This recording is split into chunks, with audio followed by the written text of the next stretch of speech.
नमस्कार दोस्तों, welcome to me trainer. मैं हूं सौरभ ठाकुर। चलिए स्ट्रेट अवे स्टार्ट करते हैं आज की क्लास। और आज की क्लास का एजेंडा है द फाइनेंशियल रेस्क्यू पैकेज।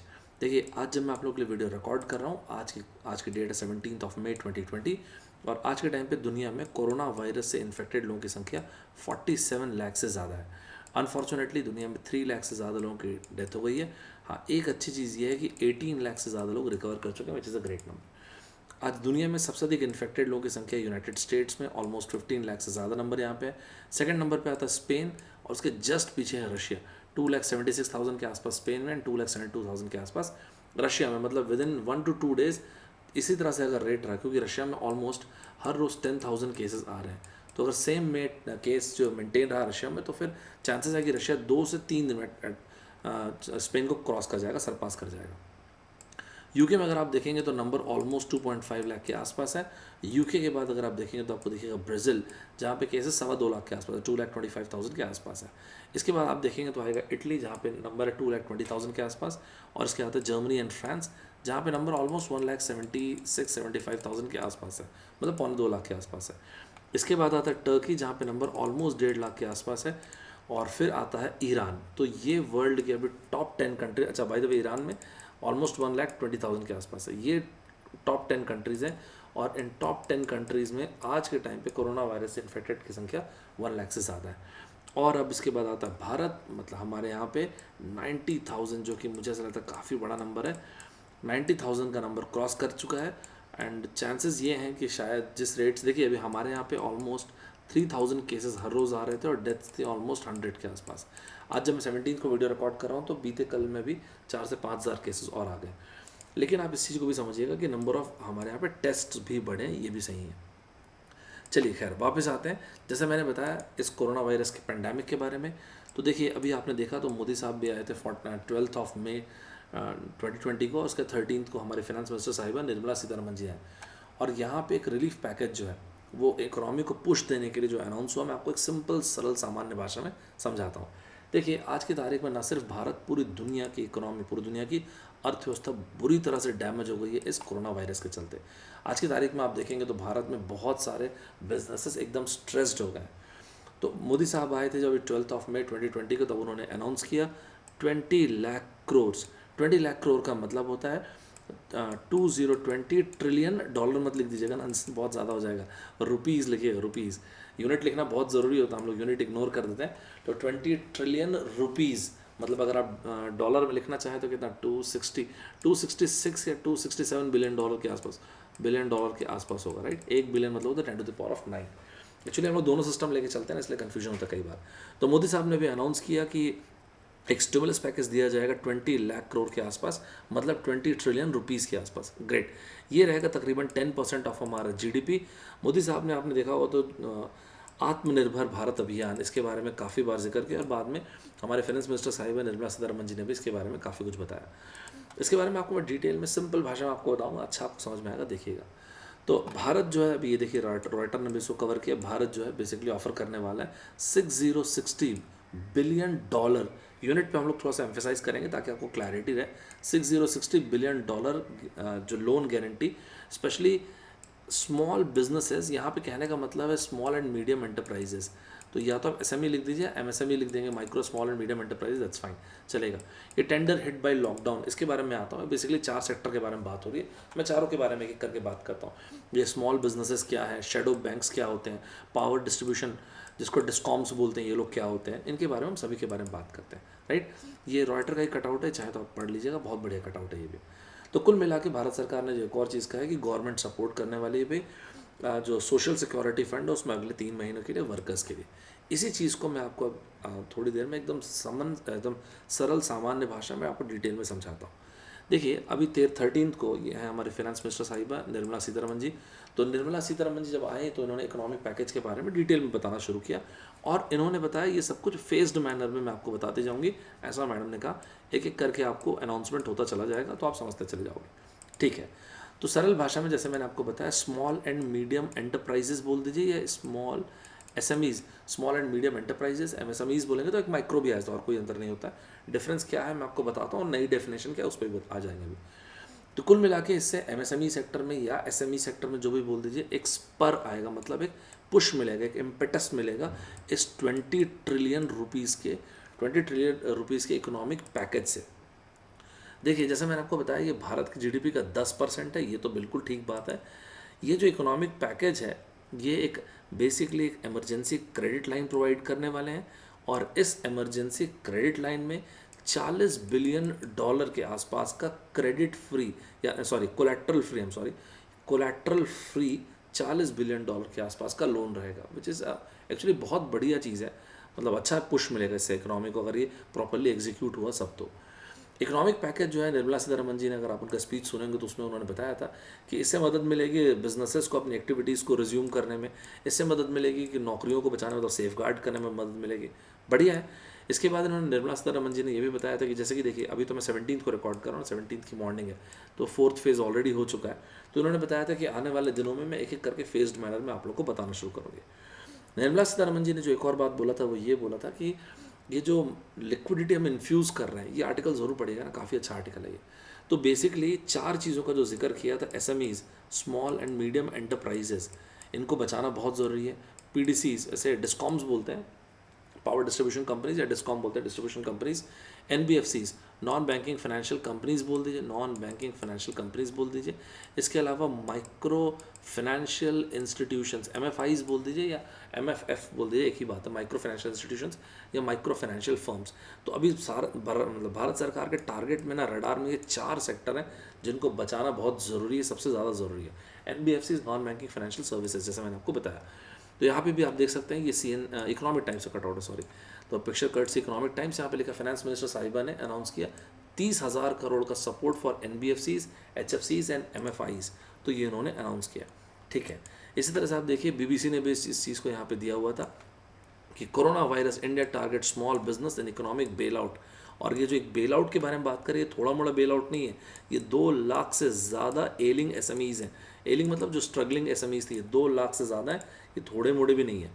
देखिए बेसिक आइडिया ये है सरकार का कि इससे लोकल बिजनेसेस को डेफिनेटली मदद मिलेगी, लोकल बिजनेस को ग्रो करने में मदद करेगी। Ultimately this will lead to, ये मेरा स्टेटमेंट है, ये निर्मला सीतारमन जी का स्टेटमेंट है, ultimately this will lead to a more self reliant India. इससे हम लोग इंटरनली स्ट्रांग हो पाएंगे, आत्मनिर्भर बन पाएंगे। इससे एक सेल्फ रिलायंट इंडिया, जो मोदी साहब ने भी कहा, उस तरफ हम लोग जा पाएंगे। बढ़िया ये वाला पॉइंट देखिएगा इसमें आगे, और आपको मैं सरल भाषा में बाकी चीज़ें बताता हूँ। निर्मला सीतारमन जी ने एक जो लाइन बोला था वो आपको ज़रूर बताऊंगा कि इनका ऑब्जेक्टिव जो है वो ये है कि लोकल ब्रांड्स को लेना है, लोकल ब्रांड्स को बनाना है और इनको वर्ल्ड क्लास बनाना है। ये निर्मला सीतारमन जी का स्टेटमेंट था। सरल भाषा में अगर आपको मैं बताऊं तो ये था कुल मिला के कि इससे एक कॉन्फिडेंट भारत बनेगा, एक कॉन्फिडेंट देश बनेगा, जिसकी इंटरनेशनल लेवल पे एक पहचान बनेगी। देखिए उन्होंने भी इस बात को कहा था कि लॉकडाउन के चलते जो सबसे अधिक इकोनॉमिक इम्पैक्ट पड़ा है, सबसे ज़्यादा जो हार्डेस्ट हिट है सेक्टर, वो एमएसएमईज़ ले लीजिए, माइग्रेंट वर्कर्स को बहुत ज़्यादा फ़र्क पड़ा है। अभी आपने देखा भी होगा जब मोदी साहब आए थे 12 मई 2020 को, तब उन्होंने बताया भी था कि 17 के बाद जो एक और लॉकडाउन शुरू होगा, जिसमें सेट ऑफ रूल्स अलग होंगे, ऑफकोर्स नए सेट ऑफ रूल्स होंगे, उसके बाद काफ़ी चीज़ें बदलेंगी। ये मैंने कटआउट लिया है न्यूज़ 18 का, यहाँ पे लिखा हुआ है centre unveils major credit line for small business lenders to combat economic damage due to कोविड-19। कुल मिला के निर्मला सीतारमन जी ने बोला कि देखिएगा आप लोग, अक्टूबर तक 4.5 मिलियन, 1 मिलियन होता है 10 to the power of 6, अक्टूबर तक के आप देखेंगे तो 4.5 मिलियन बिजनेसेस को इस क्रेडिट गारंटी स्कीम, इस क्रेडिट गारंटी से ज़रूर फ़ायदा होगा। डेफिनेटली आने वाले टाइम पे अक्टूबर तक के डेफिनेटली आपको फ़ायदा होगा, ये जो कोलेट्रल फ्री लोन्स जो हम प्रोवाइड करेंगे बैंक से। आप देख सकते हैं ये लाइव मिनट का मैंने कटआउट लिया, डेट चेक कीजिए, यहाँ पे 13 मई लिखा है। इसके अलावा इकोनॉमिक स्टिमुलस में जो बात किया उन्होंने डिस्कॉम्स, डिस्कॉम्स मतलब डिस्ट्रीब्यूशन कंपनीज़ को बोलते हैं, पावर डिस्ट्रीब्यूशन कंपनीज़ को। तो जो पावर डिस्ट्रीब्यूशन कंपनीज़ हैं इनको 90,000 करोड़ का एक लिक्विडिटी या स्टिमुलस मतलब इंजेक्ट किया जाएगा। जो यहाँ पे देख सकते हैं आप, यहाँ पे हेडिंग में उन्होंने लिखा हुआ है economic stimulus of 90,000 crore liquidity injection for fund starved discoms, मतलब power distribution companies. Nirmala Sitharaman ji ने एक बात और भी कहा था एक्चुअली इस टाइम पे कि एक सरकार की, एक देश की नैतिक जिम्मेदारी है अपने पुअर लोगों की तरफ, नीडी लोगों की तरफ, माइग्रेंट वर्कर्स की तरफ, डिसेबल्ड पीपल की, स्पेशली एबल्ड लोगों की तरफ। इसके अलावा निर्मला सीतारमन जी ने जो डिस्कॉम में जो अनाउंसमेंट किया गया 90,000 करोड़ का, अगर आप इसको कन्वर्ट करेंगे डॉलर तो तकरीबन $12 बिलियन के आसपास ये अमाउंट होता है। तो ये अमाउंट $12 बिलियन, क्योंकि देखिए आजकल ना दोनों यूनिट फॉलो करते हैं, इसलिए मैं आपको बस बता रहा हूँ। इसके अलावा आते हैं रियल स्टेट सेक्टर में। तो रियल स्टेट सेक्टर में भी इस तरह का अनाउंसमेंट हुआ। रियल स्टेट सेक्टर में ये अनाउंसमेंट हुआ है अभी कि देखो ऐसा है कि कोरोना के चलते कहीं ना कहीं काफ़ी अच्छा खासा लैग देखने को मिल रहा है रियल स्टेट सेक्टर में। तो उनको रिलीफ प्रोवाइड किया गया 6 महीने का कि कोई बात नहीं, कोरोना के चलते अगर आपके प्रोजेक्ट्स 6 महीने भी डिले हो जाएंगे इट्स एब्सोल्युटली फाइन। आप ये मत सोच लेगा कि रेगुलेटरी अथॉरिटी की तरफ से आपको कोई पनिशमेंट मिलेगा या रेगुलेटरी अथॉरिटी की तरफ से कोई पेनल्टी आपको फेस करना पड़ेगा, कोई दिक्कत की बात नहीं। तो अभी तक मैंने आपको शॉर्ट में आगे और बता दूंगा, जो बताया वो एमएसएमईज या एसएमईज जो भी बोल लीजिए आप, उसके बारे में, पावर डिस्ट्रीब्यूशन कंपनीज़ के बारे में, डिस्कॉम्स के बारे में, और इसके अलावा हम लोगों ने रीरा वगैरह के बारे में देखा, राइट। और बैंकिंग मतलब ये इमरजेंसी क्रेडिट लाइन के बारे में देखा। देखिए जो कुछ भी मैंने पॉइंट आपको अभी बताया ना, ये सप्लाई साइड से बताया। कोरोना वायरस की खास बात ये है कि उसने डिमांड और सप्लाई दोनों साइड को क्रैक कर दिया, दोनों साइड को तोड़ दिया है। देखिए डिमांड साइड मतलब देखिए सरल भाषा में, आपकी जेब में पैसा, मेरी जेब में पैसा, जब पैसा होगा तभी तो खर्च करोगे ना आप, और कैसे खर्च करोगे बताओ। तो आप देख सकते हैं ये मैंने इकोनॉमिक टाइम से कटआउट लिया है। आप यहाँ पे चाहे तो हेडिंग को भी पढ़ सकते हैं। लिखा हुआ है टीडीएस। टीडीएस मतलब क्या होता है? Tax deduction at source.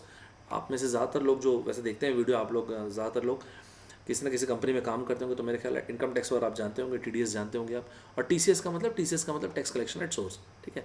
तो tax deduction at source and tax collection at source, सरल भाषा में इनकम टैक्स समझ लीजिए आप। रेट्स कट टू पुट, और ये जो कट हुआ है ये 25% का 14 तारीख से, 14 मई से इफेक्टिव हो चुका ऑलरेडी। यहाँ पे आप देख सकते हैं 14 मई 2020 से ऑलरेडी इफेक्टिव हो चुका है। तो 25% का कट दिया है, बढ़िया बात है। यहाँ पे लिखा हुआ है your tax liability remains the same, ठीक है, टैक्स लाइबिलिटी सेम रहेगी, चलिए चलेगा, कोई दिक्कत की बात नहीं इसमें तो। और फाइनेंशियल ईयर 2020 के लिए ये बताया कि भाई जो आपका कलेक्शन है इनकम टैक्स का, वो आप नवंबर 30th ऑफ नवंबर 2020, तो ड्यू डेट जो आपकी रहेगी वो 30th ऑफ नवंबर 2020 तक की रहेगी।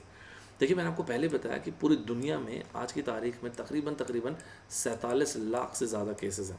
भारत में ऑलमोस्ट 90,000 के आसपास केस हैं। हम अब तो 11th नंबर पे वैसे भी ऑलरेडी आ चुके हैं, राइट। तो इस वक्त पे एमएसएमई सेक्टर को पुश देना सबसे इम्पॉर्टेंट था, और यही किया है। अभी जो स्टिमुलस पैकेज दिया गया, जो इसका मेन, जो 20 लाख करोड़ का जो मेन स्टिमुलस पैकेज, जो मेन एम्फेसिस है वो एमएसएमई सेक्टर पे है। आप बोलेंगे सर आप इतना क्यों बोल रहे हैं एमएसएमई के बारे में, मतलब आप क्यों इतना बोल रहे हैं कि micro small and medium enterprises पे इतना ज़्यादा एम्फेसाइज किया गया है। देखिए मैं आपको ना इस पर थोड़ा सा सिंपल तरीके से शुरू करता हूँ आपको बताना। देखिए एक चीज़ समझ लीजिए पहले, ये जो एमएसएमई सेक्टर के बारे में बात कर रहे हैं, ये this operates across different all the value chain, different kind of value chain operate होता है। और इसलिए इसमें बहुत सारे लोग, जैसे कि फॉर एग्जांपल आप सोच के देखिए, आप साइकिल स्टोर, साइकिल्स ले लीजिए, ऑटो पार्ट ले लीजिए, टेक्सटाइल ले लीजिए, और टूल्स ले लीजिए, टॉयज़ ले लीजिए।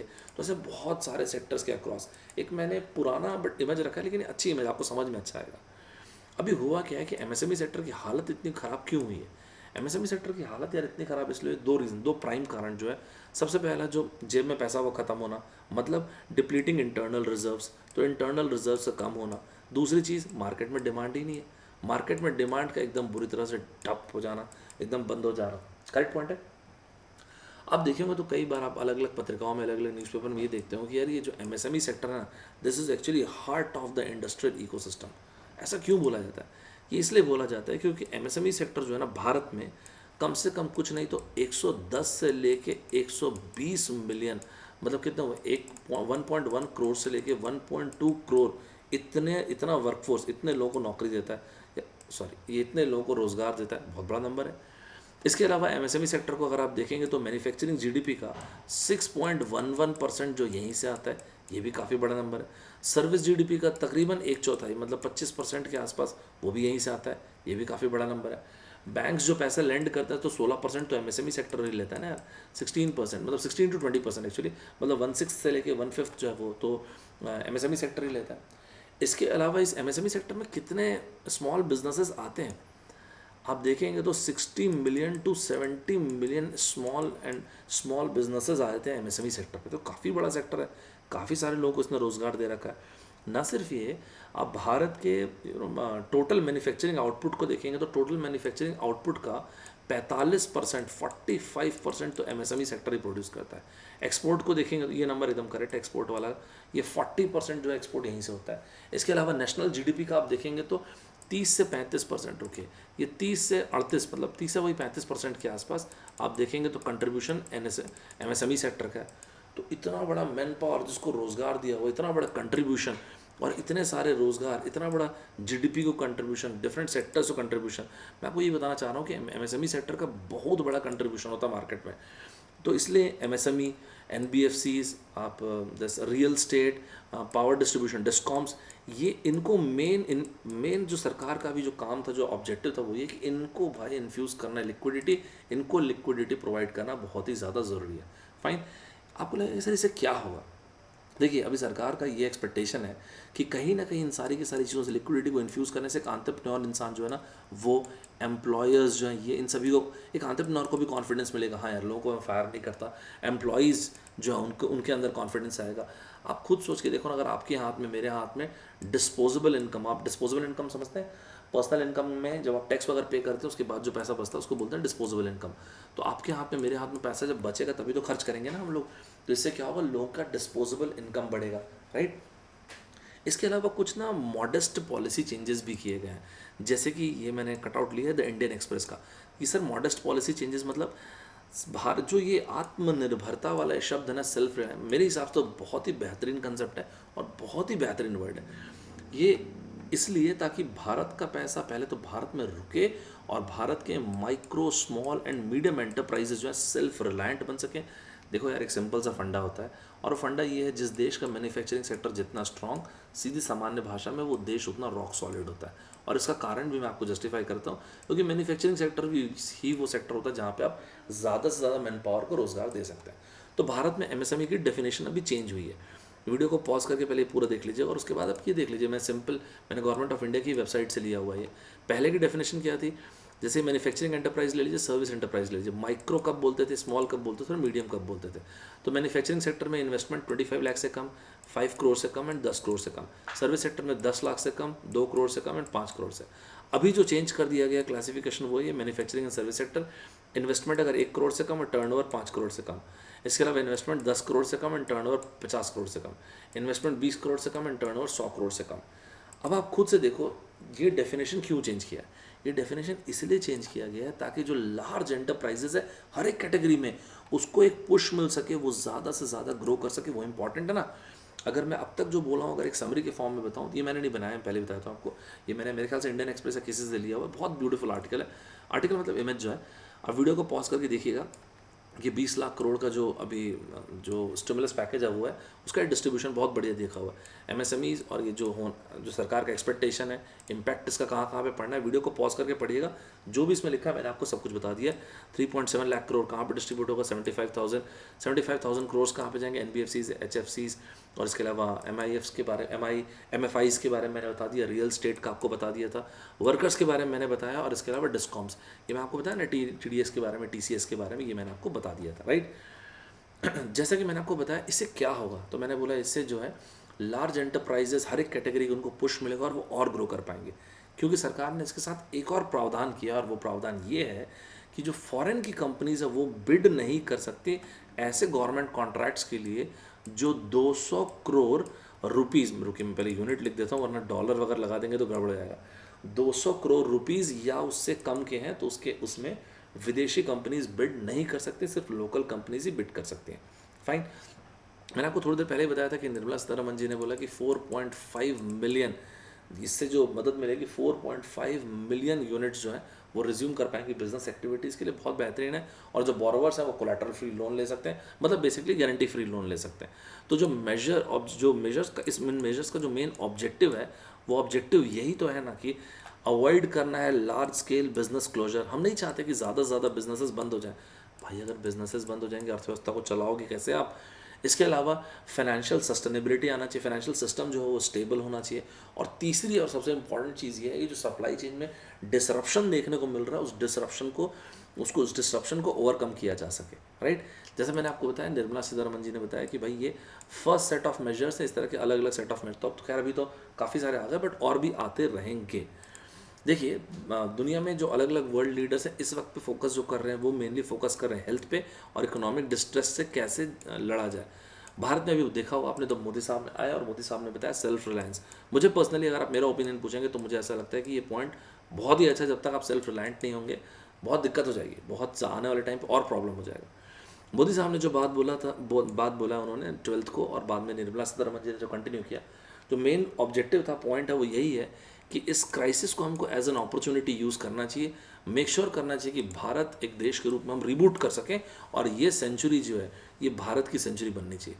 अगर आपने 13th का ही अभी अखबार पढ़ा होगा तो यूनाइटेड नेशंस का जो डेटा है उसमें उन्होंने बोला कि स्पेकुलेट किया, वीडियो को पॉज करके ये मैंने लिया बिजनेस स्टैंडर्ड से, पढ़ लीजिए जैसे, इसमें इन्होंने स्पेकुलेट किया कि CY मतलब कैलेंडर ईयर 20, तो कैलेंडर ईयर 20 CY 20 में स्पेकुलेट किया कि भारत जो 1.2% के रेट से ग्रो करेगा, और जो दुनिया है वैश्विक अर्थव्यवस्था है वो श्रिंक कर जाएगी ऑलमोस्ट 3.2% के आसपास। ठीक है, एक और वन ऑफ, मतलब मैं बहुत प्रेफर करता हूँ वायन पढ़ना, तो आप भी देखिए अगर आपको अच्छा लगेगा तो। देखिए यूएन ने एक बात और बोला कि लॉकडाउन, मतलब जिसको उन्होंने एक वर्ड लिखा था, इकोनॉमिक एक्टिविटीज़ का रिस्ट्रिक्ट होना, इतनी ज़्यादा अनसर्टेनिटीज़ का बढ़ जाना, ये मेन रीज़न है कि दुनिया में चारों तरफ रिसेशन का जो माहौल इतना ज़्यादा क्रिएट हुआ है। इनफैक्ट यूके का अगर आपने अखबार पढ़ा होगा, मैंने एक पिछला वीडियो देखा होगा, तो मैंने उसमें आपको बताया था कि यूके ने बोल ही दिया भाई 1709 के बाद, मतलब 300 साल का सबसे बड़ा रिसेशन वहाँ पे आने का खतरा हो चुका है। यूएस ने ऑलरेडी बोल ही दिया कि ग्रेट डिप्रेशन जैसी स्थिति उत्पन्न होगी। देखिए मैंने आपको यूएन के बारे में बताया, तो यूएन ने स्पेकुलेट किया कि भारत जो है 1.2% की रेट से ग्रो करेगा। आपको तुरंत ये लगेगा कि चाइना का क्या है अभी, तो चाइना के बारे में ये कहा है कि चाइना 1.7% की रेट से ग्रो करेगा। अच्छा, अगर आपको ध्यान होगा तो 2019 में हम, मतलब भारत जो है 4.1% की रेट से ग्रो किए थे, अभी चांसेस हैं कि हम लोग 1.2% की रेट से ग्रो करेंगे। अगर आपको इसके पहले के भी बारे में जानना हो तो 2018 में मेरे ख्याल है 6.8% के आसपास की रेट्स हम लोग ग्रो किए थे, और ये माना गया था कि चीज़ें अगर नॉर्मल रहेंगी तो 2021 तक के 2021 तक के हम लोग 5.5% की रेट से ग्रो करने लगेंगे। देखिए अभी सुनने में आपको अच्छा नहीं लग रहा होगा कि सर 1.2% कोई ग्रोथ है क्या, इसको ऐसा मत सोचिए, इसको एब्सोल्यूट सेंस में मत देखिए कि 1.2% से हम ग्रोथ करेंगे। अब दुनिया की बाकी अर्थव्यवस्था को भी देखिए, यूनाइटेड स्टेट्स की इकोनॉमी के बारे में कहा गया कि ऑलमोस्ट 5%, टू बी प्रिसाइज 4.8% से श्रिंक करने वाली है।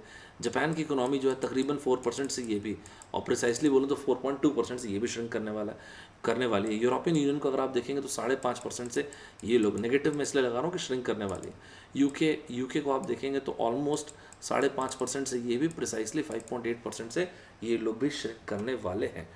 अगर आप डेवलप्ड और डेवलपिंग कंट्रीज़ को अगर आप डिवाइड करेंगे तो जो डेवलप्ड कंट्रीज़ हैं ये, इनके बारे में स्पेकुलेट किया गया कि ये लोग कुछ नहीं तो मिनिमम 5% से ये लोग श्रिंक करने वाले हैं, और डेवलपिंग कंट्रीज़ जो हैं, मतलब हम लोग अगर, तो हम लोग ऑन एन एवरेज ये स्पेकुलेट किया जा रहा है कि 0.7% से श्रिंक करने वाले हैं। इसी चीज़ के लिए फिर मोदी जी ने बोला था, मोदी साहब ने ये बोला कि ये परफेक्ट अपॉर्चुनिटी है, इस टाइम को यूज़ करना चाहिए, इस टाइम पे हमको बोल्ड रिफॉर्म्स लेके आना चाहिए, and this will mark the embarkment of India, probably this will be the India century. इसी चीज़ के बारे में बात करें तो, और इसलिए ही मोदी साहब ने उस दिन बोला 12 तारीख को, जिसको निर्मला सीतारमण जी ने कैरी फॉरवर्ड किया करते हुए कहा कि हम लोग अपने जीडीपी का 10% यहाँ पे लगाने वाले हैं, एक स्टिमुलस पैकेज देने वाले हैं। देखिए मोदी साहब ने एक और बात कहा था कि हमको ये समझ लेना चाहिए कि कोरोना वायरस जो है आने वाले कुछ वक्त तक के हमारे जीवन का हिस्सा रहने वाला है। देखिए आज के टाइम पे आपने देखा होगा दुनिया की बहुत सारी मल्टीनेशनल कंपनीज डाइवर्सिफाई कर रही हैं। डाइवर्सिफाई इसलिए क्योंकि उन्होंने ये चीज़ समझ लिया कि भाई अपनी सप्लाई चेन को ग्लोबलाइज करना ज़रूरी है। चाइना पे डिपेंड रहेंगे तो मर जाएंगे हम लोग, और इसलिए चाइना पे इतना ज़्यादा डिपेंडेंट, एक कंट्री पे इतना रिलायंट होना अच्छा नहीं है, और इसलिए वो लोग वहाँ से निकलना चाह रहे हैं। चाहे आप यूएस देख लीजिए, चाहे जापान देख लीजिए, और बहुत सारी कंट्रीज़ की जितनी भी एमएनसीज हैं, और इसलिए वो लोग वियतनाम की तरफ, इंडिया की तरफ, इसलिए अलग अलग कंट्रीज़ आ रहे हैं क्योंकि उन लोगों ने भी समझ लिया एक कंट्री पे इतना डिपेंडेंस खतरनाक है। लास्ट का दो पॉइंट बोल देता हूँ आपको। पहला पॉइंट ये है कि देखिए ये बहुत बड़ा ह्यूमैनिटेरियन क्राइसिस है जो अभी आज का दौर, जो कोरोना वायरस पूरी दुनिया में लेके आया। सिर्फ भारत में आप देखेंगे ना तो इसके चलते मतलब तकरीबन ऑलमोस्ट 140 मिलियन जॉब लॉस। ये बहुत बड़ा नंबर है यार। आप एक बात देखो ना, अभी जो मार्च का डेटा, अगर आपने इकोनॉमिक टाइम्स अगर पढ़ा होगा तो आपने देखा होगा तो इंडस्ट्रियल प्रोडक्शन कॉन्ट्रैक्ट हुआ है अभी मार्च में, जो डेटा है उसका 17% से कॉन्ट्रैक्ट हुआ है।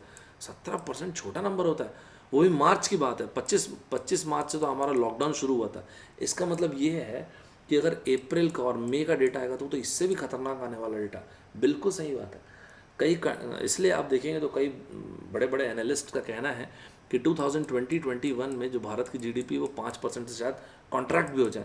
एक बहुत इंपॉर्टेंट चीज़ जो कई एनालिस्ट का कहना वो ये है कि भारत में स्टेट और सेंट्रल गवर्नमेंट का जो डेफिसिट है प्रोबेबली वो 11 से 12% ऑफ जीडीपी तक जा सकता है। अगर ऐसा हुआ तो मेरे हिसाब से तो काफ़ी ज़्यादा बड़ा नंबर हो जाएगा। लेकिन ये ही आपको एक मौका भी दे रहा है कि ये वायरस जो है, ये जो अनफॉर्चुनेट सिचुएशन है, इससे मुझे ऐसा लगता है इसमें एक मौका भी है भारत के पास, पूरी दुनिया के पास, कि कहीं ना कहीं पूरी दुनिया में आप देखेंगे तो हेल्थ सेक्टर काफ़ी इग्नोर्ड हो गया था, राइट। तो ये चांस है पूरी दुनिया के पास कि रिबूट कर सकते हैं और ये हेल्थ सेक्टर जो इतने समय से इग्नोर था, इस पर वापस एम्फेसाइज कर सकते हैं। लास्ट का पॉइंट आपको ये बता देता हूँ कि काफ़ी सारे इकोनॉमिस्ट जो हैं उनका ये कहना है कि ये जो भारत का जो ये जो पैकेज है, इकोनॉमिक पैकेज है, इतना बड़ा इकोनॉमिक पैकेज जो भारत ने डिसाइड किया है और सेल्फ रिलायंस को जो चेज़ कर सके, फॉर एग्जांपल सिटी बैंक वगैरह ने और बहुत सारे बैंक्स ने तारीफ भी किया है कि इस चीज़ के बारे में। सिटी बैंक ने जो इसको लॉर्ड करते हुए, तारीफ करते हुए एक और पॉइंट बोला, मैं ज़रूर शेयर करता हूँ कि इसी तरह के बोल्ड स्ट्रक्चरल चेंजेस की आवश्यकता है फाइनेंशियल सेक्टर में भी। और जो एक्सप्लिसिटली उन्होंने लिखा है वो यही लिखा है कि भाई लैंड में, लेबर में, एग्रीकल्चर में, लीगल एंड एडमिनिस्ट्रेशन में और एडमिनिस्ट्रेशन सिस्टम में, मतलब और इंफ्रास्ट्रक्चर में इसी तरह के स्ट्रक्चरल चेंजेस, बोल्ड चेंजेस की आवश्यकता है। आप देखेंगे तो आईसीआईसीआई सिक्योरिटीज़ ने भी कुछ इस तरह की बात की कि गवर्नमेंट का फोकस जो एमएसएमई में है वो बहुत ही सही है कि एमएसएमई में फोकस होना चाहिए, क्योंकि हार्डेस्ट हिट अभी एमएसएमई सेक्टर ही है। ये खुद आईसीआईसीआई सिक्योरिटी नहीं बोला है। इसके बाद उन्होंने ये भी बोला कि देखिए दुनिया में कई जगहों पे देखा जा रहा है कि एनबीएफसीज खुद कॉर्पोरेट बॉन्ड्स जो खरीद ले रहे हैं डायरेक्टली, इसी तरह की चीज़ भारत में भी की जा सकती है कि डायरेक्टली कॉर्पोरेट बॉन्ड्स खरीदें। देखिए ये पैकेज तो है, बहुत बढ़िया है, लेकिन ये पैकेज और बढ़िया तब रहेगा जब क्वालिटी ऑफ पैकेज, देखिए क्वालिटी ऑफ पैकेज ना यहाँ पे ज़्यादा इंपॉर्टेंट है बजाय वो हेडलाइन वगैरह, हेडलाइन फिगर्स वगैरह के। तो अगर क्वालिटी ऑफ पैकेज में जब बोल रहा हूँ तो मेरे कहने का मतलब ये है कि कोरोना वायरस यार कोई आम शॉक नहीं है, कोई आम पेंडेमिक नहीं है, ये बहुत ही खतरनाक पेंडेमिक है। जब 47 लाख लोग इन्फेक्टेड हैं, तकरीबन पूरी दुनिया को उसने रिसेशन में खींच लिया, तो हम इसको कैसे बोल सकते हैं कि it is just an ordinary shock? It's not possible. ये इसलिए भी एक एक्स्ट्रा ऑर्डिनरी शॉक वेव है क्योंकि इसने डिमांड को भी कोलैप्स कर दिया और सप्लाई को भी कोलैप्स कर दिया। दुनिया में सभी जगह यार, तकरीबन सभी जगह सप्लाई की साइड से आप शॉक देखेंगे तो अलग अलग आपको सेक्टर्स दिखेंगे, अलग अलग एंटरप्राइजेस देखेंगे, और अलग अलग एंटरप्राइजेस को, अलग अलग सेक्टर्स को अलग अलग मैग्नीट्यूड में इसने इन्फेक्ट किया हुआ है, राइट। और इसलिए पॉलिसी मेकर्स के लिए पॉलिसी बनाना भी बहुत ही कॉम्प्लिकेटेड है। ये भी आपको हम सभी को भी समझना पड़ेगा कि पॉलिसी बनाना भी यहाँ पर उतना कॉम्प्लिकेटेड है और उतना चैलेंजिंग भी है यहाँ पे, क्योंकि मैंने आपको जो बताया ना डिमांड एंड सप्लाई वाली पॉइंट। कुछ और एनालिस्ट का कहना है, एक पॉइंट और है जो मुझे लगता है आपके साथ शेयर करना चाहिए। कुछ एनालिस्ट का कहना ये भी है कि असली रिवाइवल तब देखने को मिलेगा जब इकोनॉमी को हम धीरे धीरे ओपन करेंगे और लोग इतने समझदार हो जाएं कि ये समझ जाएं लोग कि देखो भाई ऐसा वैक्सीन अगर जब आना तब आएगा, but this corona virus at least for some years will be part of our life, and hence हमको ये समझना पड़ेगा कि हमको सोशल डिस्टेंसिंग मेंटेन रखना पड़ेगा, हमको पर्सनल हाइजीन मेंटेन रखना पड़ेगा, and people get back to work even जब तक वैक्सीन ना भी आए, उसके बावजूद भी सोशल डिस्टेंसिंग और को मेंटेन रखते हुए, पर्सनल हाइजीन को मेंटेन रखते हुए, और तभी आप इकोनॉमी का एक्चुअल रिवाइवल आप देख सकते हैं। तो मेरे ख्याल से मैं उम्मीद करता हूँ कि आपको पूरा का पूरा पैकेज वाली चीज़ समझ में आ गई होगी। तो मैं सौरभ ठाकुर आप लोगों से विदा लेता हूँ। आपको जो भी ओपिनियन होगा ज़रूर शेयर कीजिएगा कमेंट बॉक्स में। एक बार ये वीडियो देखने के बाद आप चाहें तो टेलीग्राम चैनल सौरभ ऑफिशियल में जा सकते हैं और इस पर्टिकुलर वीडियो का PDF भी डाउनलोड कर सकते हैं। अब सभी लोग घर में रहिएगा, ध्यान रखिएगा अपना, सुरक्षित रहिएगा। मिलते हैं नेक्स्ट क्लास में। Bye bye everybody, take care.